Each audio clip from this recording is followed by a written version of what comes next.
Hola, soy Florencia Fraschina, artista visual y apasionada de la pintura. Mis obras han sido expuestas en museos y galerías de arte de Argentina, Estados Unidos y Francia.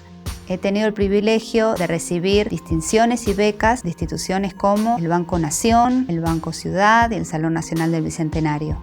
Pintar es un medio para hacer poesía, contar historias y soltar pensamientos en un estado de libertad interior. Es un proceso que parte de lo más profundo de cada uno. En el acrílico encuentro mis mejores aliados para revelar escenarios fascinantes con mi toque personal. Con el manejo de colores y luces, comunico al mundo mis emociones en forma de paisajes. En este curso de doméstica aprenderás a pintar paisajes memorables con la técnica del acrílico.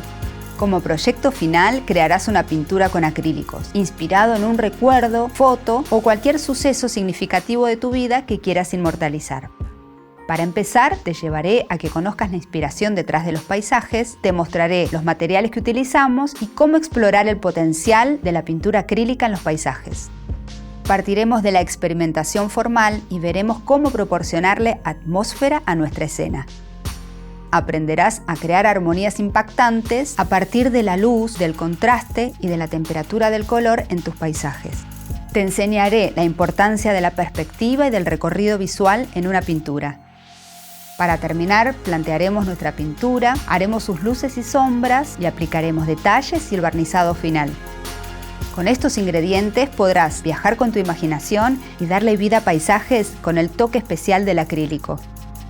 Para acompañarme te harán falta materiales de papelería, como pinturas acrílicas, pinceles, papel para acrílico o tela sobre bastidor. Aprende a plasmar tus emociones y tu entorno a partir de la pintura acrílica.